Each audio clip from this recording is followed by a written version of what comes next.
Seattle have had such a great team, but does anybody forget players who played there? Connor?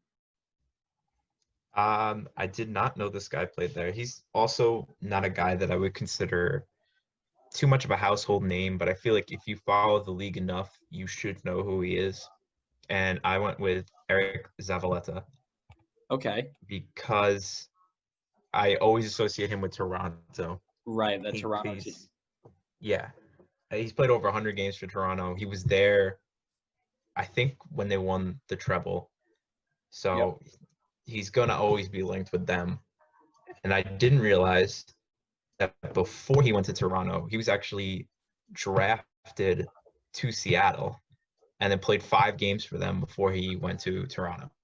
Interesting. So he played over 100 games for Toronto. Does that mean he gets on their Mount Rushmore? He's just been there forever? Here we go. I'm sorry. I had to. It was there. It set myself up. Adam, is your player a goalkeeper? No. Oh, mine is.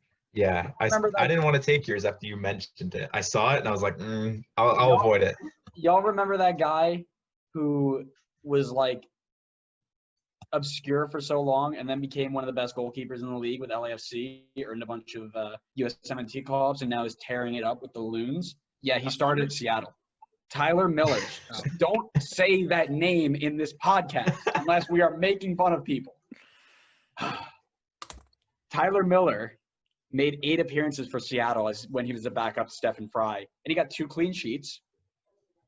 When LAFC drafted him, I think I speak for a lot of people when they thought it was a really strange pick with the amount of players that were available. But clearly Bob knew stuff that we didn't, because history speaks for itself. Bob knew things like who his son was that some of us don't know. That was a good one. I'll give you that one. That was a good one you slid in there. Yeah. Dang. Adam, who you got? I have Jalil Anibaba. Okay. I thought about him too. Yeah, again, he's one of those guys who's just always been in the league, but has bounced around to so many teams.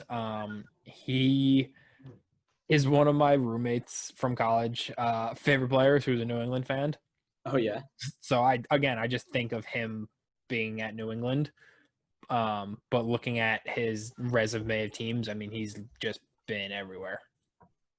Like I could have been putting him down for 5 or 6 different teams. So the reason that I didn't pick him, you remember when I told you there was a time when I knew every player on every team? Mm-hmm. That was one of those times. I knew he played there, so I didn't pick him because I personally knew it. But that's a good shout. I appreciate that.